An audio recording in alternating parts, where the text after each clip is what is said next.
Good afternoon, everyone. Thank you for joining us this afternoon for this Open for Questions session on the President's vision on the way forward in Afghanistan. My name is Karen Richardson with the White House Office of Public Engagement. Joining me here at the White House today are Ben Rhodes, who is the Deputy National Security Advisor for Strategic Communications, as well as Brian Deese, who is the Deputy Director for the National Economic Council. Last week, the President delivered an address on implementing his strategy to withdraw troops from Afghanistan, as well as his plan to focus on key investments here at home.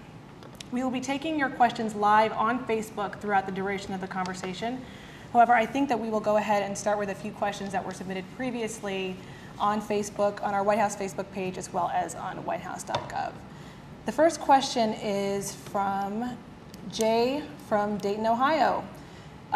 Question, this is for you, Ben. Would you clearly and specifically state our mission objective in both Afghanistan and Pakistan? Sure. Thanks, Jay. It's the most important question in many respects. The President has been very clear that we have a focused goal in Afghanistan and Pakistan, and that is to deny al-Qaeda a safe haven, full stop. The reason we went into Afghanistan after 9/11 was so that al-Qaeda would never have the opportunity to plan attacks against the United States as it did before 9/11. And so the goal that we set when the President came into office, that he reaffirmed in his West Point speech in December of 2009, was to disrupt, dismantle, and defeat al-Qaeda in both Afghanistan and Pakistan, and to deny them the ability to threaten the United States from either of those two countries again. We've made a good deal of progress against that core objective since the President's been in office. In the 18 months alone since he ordered the additional resources into Afghanistan at West Point in December, we have taken out over half of al-Qaeda's top 30 leadership. That, of course, includes Osama bin Laden, the only leader that al-Qaeda has ever known. So we are doing a very effective work with both Pakistan and Afghanistan to take out al-Qaeda, to deny them that safe haven. The President also, however, set a series of objectives in Afghanistan that are necessary to meet the goal of denying a safe haven. So the reason that he ordered additional resources into Afghanistan in December of 2009 is because the Taliban was had the momentum in Afghanistan. And what we feared was a situation where the Taliban was returning to power, was controlling more and more of the country, and therefore al-Qaeda would be able to reestablish the type of safe haven in Afghanistan that they had before 9/11. So the President said we need to break the momentum of the Taliban, push them back out of their strongholds, and train up Afghan national security forces so that they can provide for their own security going forward. And that's exactly what we've done over the course of the last year and a half. The Taliban's been pushed out of Helmand province, Kandahar province in southern Afghanistan, their traditional strongholds, and we've trained over 100,000 Afghan security forces. So when you look at those objectives, in the effort to disrupt, dismantle, and defeat al-Qaeda, and remove its leadership, to break the Taliban's momentum, and to train up Afghan security forces, we are well on target of achieving our core goal that I spoke of, which is denying a safe haven for al-Qaeda in that region. And therefore, we can pursue the type of aggressive troop reductions that the President outlined. 10,000 troops by the end of this year, 33,000 troops by next summer, and additional reductions going forward. We can pursue those troop reductions while being certain that we're making progress against that core goal of denying al-Qaeda a safe haven. Thank you, Ben. The next question will be from Sally Jo from Pontiac, Michigan. She says, thinking it's wonderful to see our troops back home.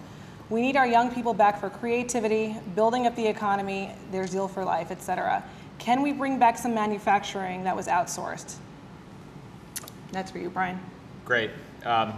Sally Jo, it's a very good question, and being from Michigan, you know quite well the role that manufacturing plays and our manufacturing base plays, not only in our economy's competitiveness, but in the basic vibrancy of so many communities across the industrial Midwest and in fact across our entire country. The President actually is out today in Iowa visiting a manufacturing facility there and has for most of the month of June been traveling across the country to see firsthand what's happening in our manufacturing base and get a better sense of how we can move our manufacturing base forward. He started the month actually at a Chrysler facility in Ohio, where he was able to announce that Chrysler has fully paid back its outstanding loans to the U.S. government, which is an example of how a tough decision that the president made back 2 years ago to stand behind the American auto industry is starting to pay off in terms of retaining and increasing those jobs that you were talking about in manufacturing facilities here in the U.S. Going forward, we have an aggressive agenda to try to make the United States the cutting-edge place in the world for high-tech manufacturing and for value-added manufacturing that will not only create jobs here, but create spillover innovations that will help spur new industries, spur small businesses that rely on our manufacturing base. The types of things we need to focus on are the types of things the president has outlined this month.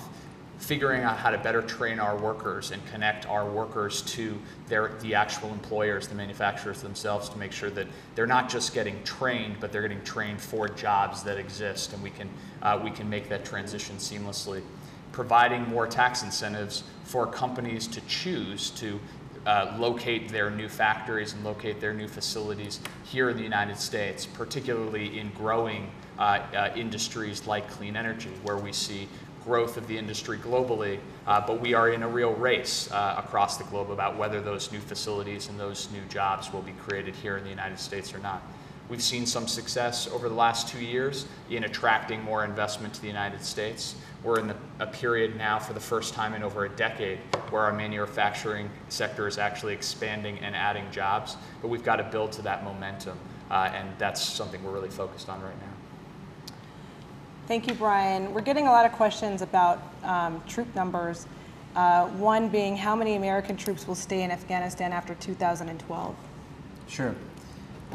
Well, first of all, I think it's important to look at both the big picture of U.S. troops serving in both Iraq and Afghanistan, and then specifically Afghanistan, which was the precise question that was asked. When we took office, there were roughly 150,000 U.S. troops serving in Iraq, and there are 30,000 troops serving in Afghanistan, 180,000 total troops. We've removed 100,000 troops from Iraq and are on our way down to having no troops in Iraq by the end of this year. So even with the increases in troops that the president ordered into Afghanistan earlier in his administration, we've actually come down by roughly 30,000 troops in terms of the total number of U.S. troops serving in harm's way in both Iraq and Afghanistan. With regard to Afghanistan specifically, when the president made his announcement the other night, we have roughly 101,000 troops serving in Afghanistan. As he said, he'll take out 10,000 of those troops by the end of this year. Then there'll be 33,000 total troops removed from Afghanistan by next summer. So next summer, we should be at a position where we're back down to about 68,000 troops serving in Afghanistan. The president, however, also said that he would continue reductions at a steady pace beyond next summer.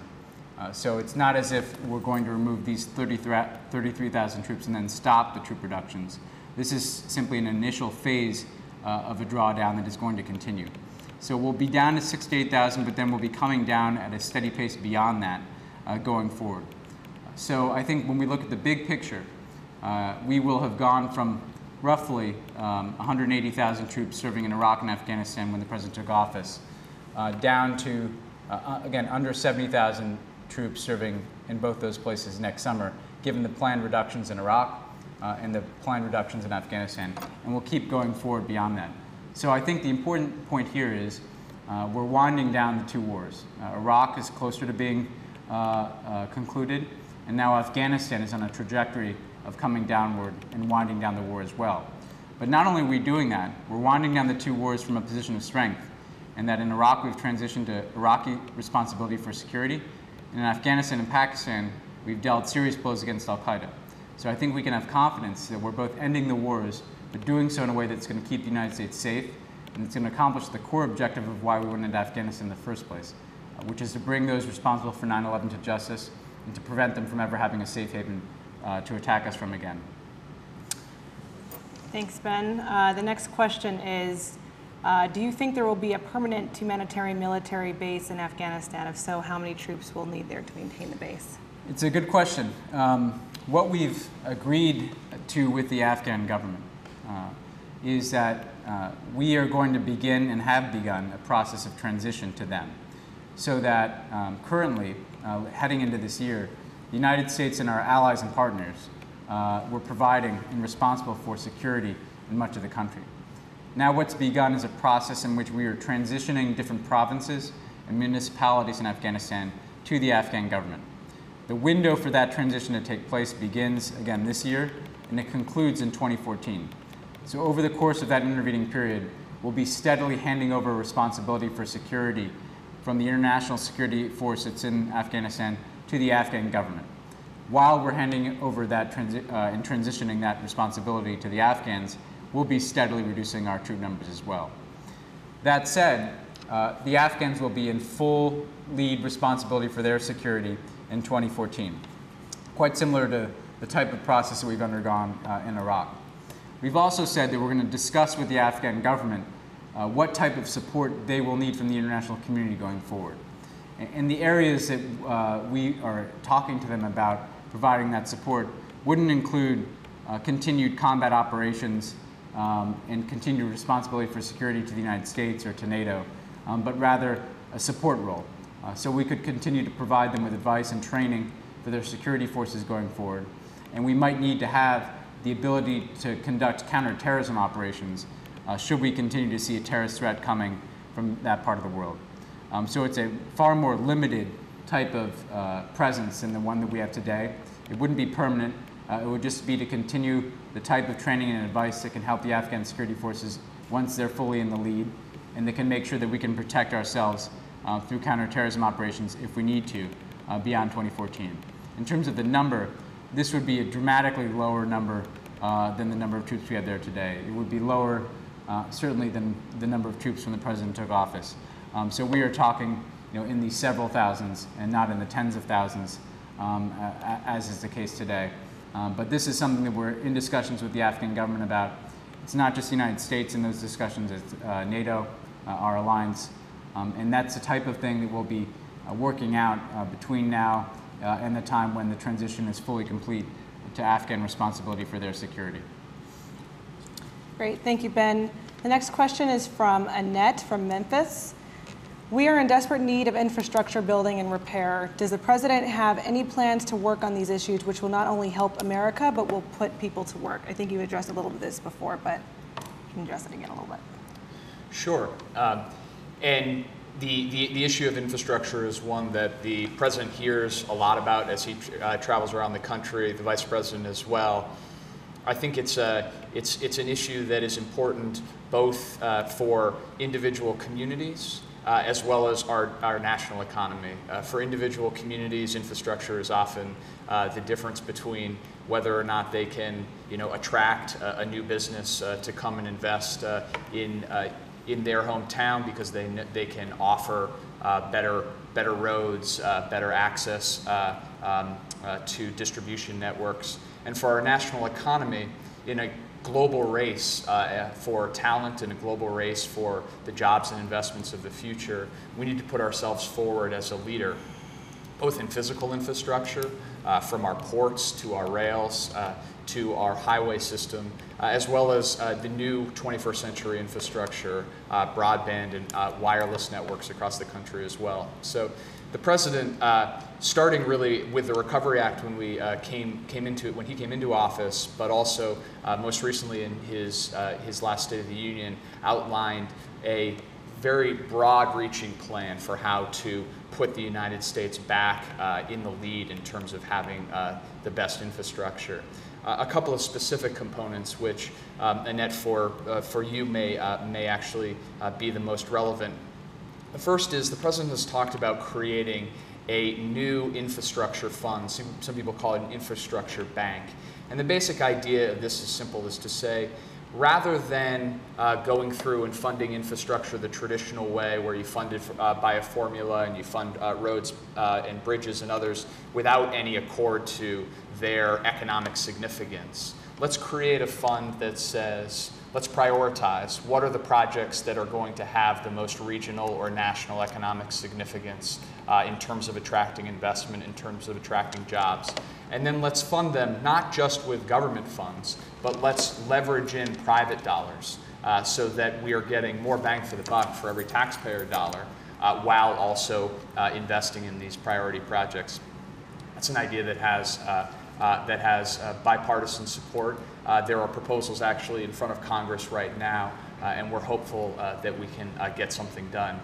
Another idea that the President put forward is a national wireless initiative. It sounds like a simple idea, but if we were able to actually extend the equivalent of 4G wireless service to 98% of this country, we would unleash a huge amount of economic opportunity. And the President traveled out to Michigan a few months back to a small town where he actually saw what happened to this town, where they extended wireless and all of a sudden there were new entrepreneurs who were using the internet in ways that they hadn't before. They were able to connect their community college to their schools to better educate their children. There's really a huge opportunity, and so by auctioning off spectrum that the government owns, we can help unleash private investment and have a better virtual infrastructure as well. So infrastructure is a real priority for us. There's no question in a challenging budget environment, we have to use every single taxpayer dollar extremely effectively.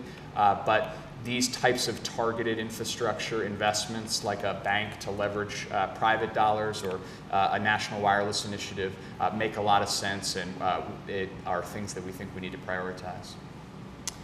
Thank you. We have a couple similar questions. One from Mary from Massachusetts, asking about the role of women. More specifically, what steps is the administration taking to ensure that Afghan women's rights are not bargained away in the reconciliation process? And also, similarly from Dealsec, I believe her name is, from Facebook, she asked, are women at the table in this process as well? Yeah. Well, it's an important question. I think we all remember that before 9/11, when the Taliban ran the country, women were brutally repressed in Afghanistan.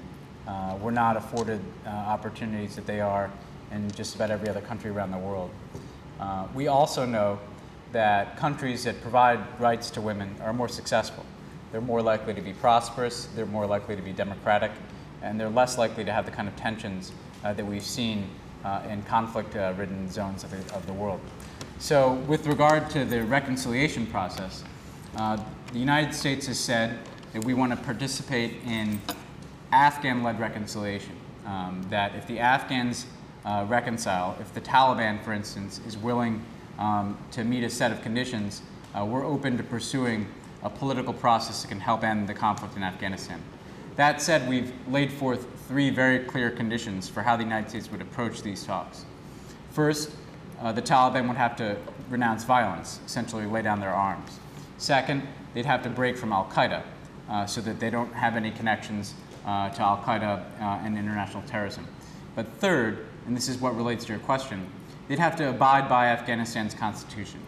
And the reason that's important is the Afghans built into their constitution a set of rights for women and protections for women, so that therefore, if those who are coming back into the fold and re-entering Afghan society, if they abide by those laws and that constitution, they'll have to respect a set of basic human rights for Afghan women.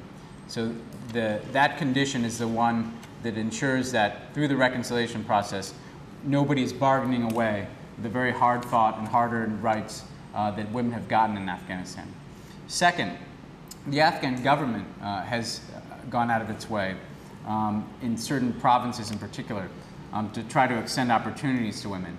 And a lot of the work that we've done and that NGOs, non-governmental organizations, have done in Afghanistan have gotten behind things like girls' education or integrating women into Afghan institutions like the Afghan army and local governance and national governance.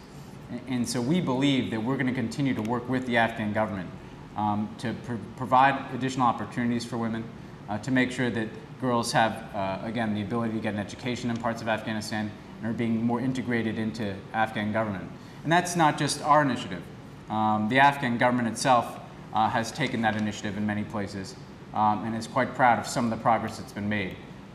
There's a long way to go for Afghan women. They started from a place of great repression under the Taliban. But we are not going to, in any reconciliation process, bargain away the rights of Afghan women. In fact, we're going to protect them by standing up for the women's rights protections that are in the Constitution. And we're going to continue to encourage the type of initiatives that we've seen in parts of Afghanistan that extend the right to an education to women and that bring women into the fold, both because it's the right thing to do, but also because, as I said, those societies that allow women to have a greater role and have a greater voice have proven to be less prone to conflict and have proven to grow at greater rates economically than those societies that repress over 50% of their population. Thank you, Ben. There's another question from Lucas on Facebook, wanting to know what role the State Department plays in the Obama administration strategy and policy formulation process.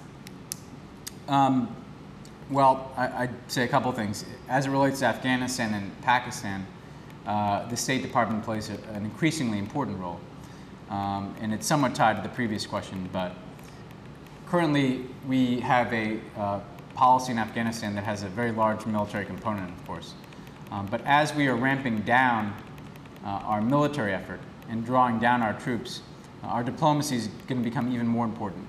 So the State Department already is on the ground trying to work with the Afghan government to strengthen its capacity to stand up for its own future. They're both training security forces, our military is, but our State Department is also working with the Afghan government to make sure that they have a better capability to provide for their people. So the State Department will continue that effort of Afghan capacity building, but they'll also be a part of this diplomatic effort aimed at trying to reconcile different Afghan factions. That will include Afghans reconciling with Afghans. So those Taliban, again, who are willing to meet the conditions I spoke about, perhaps coming back into the fold if they're willing, again, to break with al-Qaeda, lay down their arms, and respect the laws of Afghanistan. But also to look at the region and how can we foster greater regional stability, better relations between Afghanistan and Pakistan, and a better regional framework for security going forward. Because what we've seen is if the countries in the region will buy into a compact and a consensus for how to move forward in a way that disempowers extremist groups and that fosters greater ties between the nations of the region, we'll be able to sustain the progress that that has been made not just in countering terrorism in the region, but trying to turn the page to a period of greater peace and expanded prosperity for the people of the region. So the State Department is very engaged in those efforts, both within Afghanistan and also within the region, to move beyond this period of war and to build a more durable peace. And in general, around the world, I think the State Department is actively involved in everything that we do as it relates to both resolving conflicts and trying to take advantage of different opportunities that we see, for instance, in the Arab world, where people are standing up for their own rights, and we're trying to support those democratic movements across the Arab world. So on a daily basis, what we see, particularly as we wind down the two wars, is the State Department playing a very aggressive role in standing up for America's interests, resolving conflicts, building the capacity of our partners, and trying to bring about a world that has a greater expansion of democracy and the stability that comes with it, and that shrinks the space in which extremists have been able to capitalize in the recent years. Thank you, Ben. Our next question is from Lloyd from Massachusetts, who asks, I'd like to know how much money will be saved from the drawdown and what the administration's specific priorities and strategies are for investing that capital at home. Sure. Well, I'll start, and then Brian can pick up where I left off.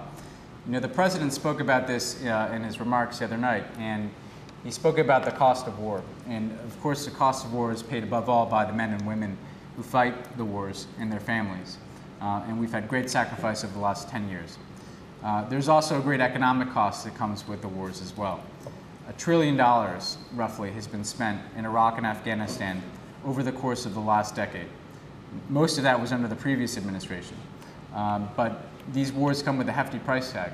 At the peak of its highest level of commitment, the Iraq war came with roughly $120 billion a year. That's down dramatically since we've undertaken our drawdown in Iraq. And similarly in Afghanistan, I think we'll see a steady reduction in costs. With each roughly 10,000 or so troops that come out of Afghanistan, we are spending several $billions less a year. So as we're gradually ramping down our troop presence, we're going to see that total cost come down. And if you combine it with Iraq too, and the savings that we've already had from our troop reductions in Iraq, we are going to be spending dramatically less money abroad in these two wars than we have been in previous years. So that's a big part of how we're going to be addressing our long-term fiscal health, but we're also, as the President said, going to be able to take those resources and reinvest them at home so that we're focusing on nation building here at home and not simply investing those resources in wars abroad. But Brian can speak to some of those priorities. Sure, and Lloyd, the question that you ask is a really important one, and just to pick up on what Ben said, the President has laid out a pretty comprehensive framework for how to deal with the legacy of debt and deficit that this country now faces as a result of a whole set of choices that have been made over the last several years, including the choices that led to investing the $1 trillion in these wars abroad, but also choices around passing tax cuts without paying for them, passing entitlement programs, some of which make some sense for our country, but without having the discipline of paying for them. All of those choices together have put us in a place where we face a very serious challenge over the long term in terms of living within our means and getting down our debt and deficits. The President's vision on that is guided by a couple basic principles. And the first one really goes to your question, which is we must have an approach that equally shares the sacrifice across all areas of our budget. And so that means that Pentagon spending does need to be part of this solution. We need to do it responsibly, we need to do it consistent with our national security priorities, but over the long term we need to put our spending on a more sustainable path. It also means looking across other areas of the budget too. The President's plan would bring domestic discretionary spending, that's spending outside of defense and outside of programs like Social Security and Medicare and Medicaid, down to its lowest level since President Eisenhower was in office. The President believes we can and we should make additional responsible changes to strengthen Medicare, to strengthen Medicaid. All of those can be part of this solution. And it will absolutely need to be the solution that we're going to need to ask the wealthiest among us, as well as companies in this country, some companies in this country, to pay modestly higher taxes going forward. The revenue portion has to be part of this as well, and that's consistent with the President's vision here. In addition to that, I would say that the President's view on how to reduce the deficit and reprioritize these resources, he feels strongly it also has to be consistent with our values. So as we look across all of these budget categories, as we make difficult choices to rein in our debt and deficit, we have to be willing to say what we value. And at base, the budgeting exercise is a question of what we as a country value. And that's why the questions that we've heard today and the discussion about Afghanistan really is linked up to discussions about our infrastructure here in the United States, whether we're going to have a strong manufacturing base. Because if you believe that we need to be investing in those areas, then you need to be willing to show that you can do so consistent with a responsible budget framework. And so that's what the President has tried to outline. And that is a big part of the linkage between our foreign policy and our imperative to rebuild here at home. Thank you. I'm going to pull a couple from Facebook and combine them because there's similar questions coming in. Mike Lee from Facebook, Michael from Newark, they're asking really what our plans are to take care of our soldiers when they come home. More specifically, what will be done to address the needs of our soldiers in terms of employment upon their return to the States? Can President and Congress create legislation that will help them? And then a very similar question from Facebook. Another one is about what we're going to do to ensure they can receive proper medical care, psychological care, and really help them reintegrate into society when they come. Yeah, it's a very important question. The President has said he is committed to ending the wars in Iraq and Afghanistan responsibly. And part of ending the wars responsibly is caring for those who fought for them. In the course of the last 10 years, this generation of service members and their families have borne an incredible burden, multiple tours of duty in very difficult wars at a time when they knew they'd be sent into harm's way. So we have a commitment, as the President said in his speech the other night, to make sure we're caring for those who fought these wars and for their families. And we're doing that in several ways. First of all, we've already dramatically increased the amount of funding that we provide for our veterans, so that we're making sure that they have the care and the benefits that they've earned. And we're working to bring the VA system into the 21st century, so people get more effective and efficient care in terms of both their health care and receiving their claims and benefits. Associated with giving people the world-class care they deserve is dealing with some of the signature wounds of these wars, which are traumatic brain injury and post-traumatic stress disorder. We've had troops, again, serving multiple tours in very stressful environments, and there has been quite a toll paid in terms of mental health problems for those who are returning back into society. So we want to make sure that we're providing those troops who've been physically wounded with the care they need, but that we're also caring for those soldiers who are carrying around those unseen burdens of having been deployed in multiple tours of combat duty. And the President's provided additional resources to this. We've worked with the different branches of our services to make sure that we're reducing the stigma for people seeking care for those mental health wounds. And we're trying to create, again, a national sense of commitment to dealing with those signature wounds of this war. Associated with that, though, is one question in particular that was raised, which is how are we helping our soldiers, our troops, get the opportunities that they've earned? We want to make sure, as the President said, that our troops, when they leave the uniformed services, have the ability to help rebuild our nation here at home. And we're doing that in several ways. First of all, the President is implementing the 21st Century GI Bill. And what this does is it helps all of our service members and their families get a college education, if they so choose, when they leave the military service. And that's the most important thing that we can do in many respects in helping ensure that they're going to be able to get the jobs of the future. Just as our World War II generation, the greatest generation, ended up being the backbone of the American middle class in the 1950s that built really the American economy that served as an engine of global growth in the 20th century. We want to make sure that this generation of veterans, again, is becoming the middle class of the future here and is fueling economic growth at home as well. So we're providing those educational opportunities for our service members when they leave the military. Similarly, we're working with different companies across the country to make sure that there are specific programs that help recruit and seek out our veterans for employment. Because what we've seen is our troops have tremendous leadership skills. They've obviously, in many respects, led men and women in combat. They've dealt with very complex situations. They've developed skill sets in the military that can be very relevant to their post-military employment. And we want to make sure that we're going the extra mile with the private sector and with foundations to try to connect veterans with employment opportunities.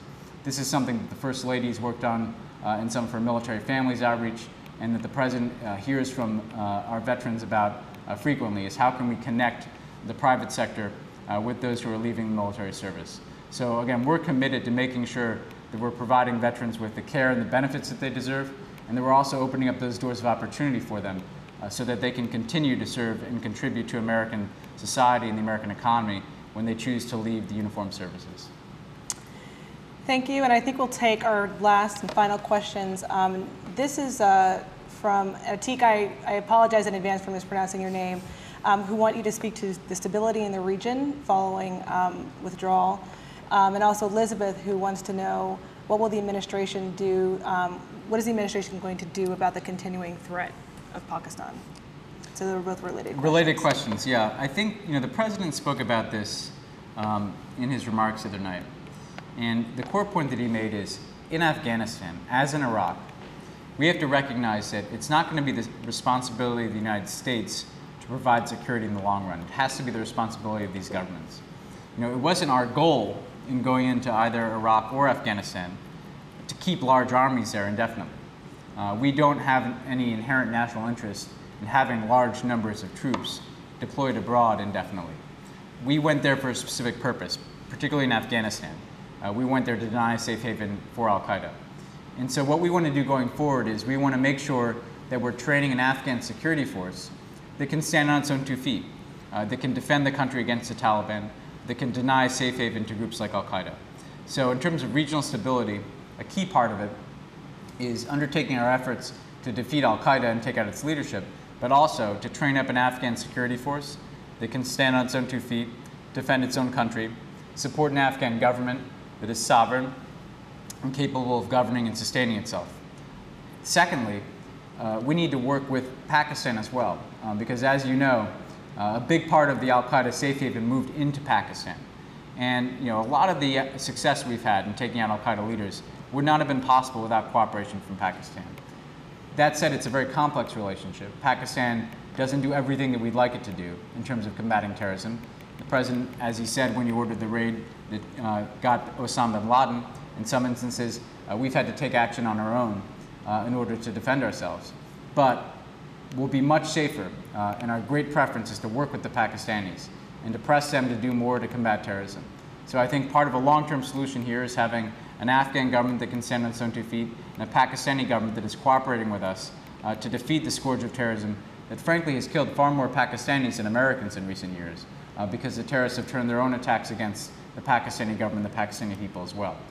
So we want to get to a place where, as the president said in his speech, we're not deploying large armies abroad. We don't have very large U.S. military footprints in these parts of the world, but rather we can bring targeted force to bear on Al-Qaeda, and we're strengthening partners like Afghanistan and Pakistan so that they can deal with the terrorism problem within their own borders, and they're fulfilling their commitments to their own people and to the international community, frankly, to not provide any safe haven for terrorism and to provide for the security of their own countries. So in general, and it's a good point to end on, as we wind down these 2 wars, reduce the number of our troops who are serving in harm's way, we can do so in a manner that allows us to protect our security, to make sure that Al-Qaeda doesn't pose that threat that it did in the past, and that allows us to take those resources that have been so dedicated to fighting these 2 wars abroad and invest them in the types of things that will create jobs at home that Brian spoke about, whether it's infrastructure, clean energy jobs, the types of things that will make sure that America is leading in the 21st century as it did in the 20th as well. Okay, so that would conclude our chat this afternoon. Would like to thank Brian and Ben for taking the time to do this today, as well as thanking everyone involved in putting this web chat together.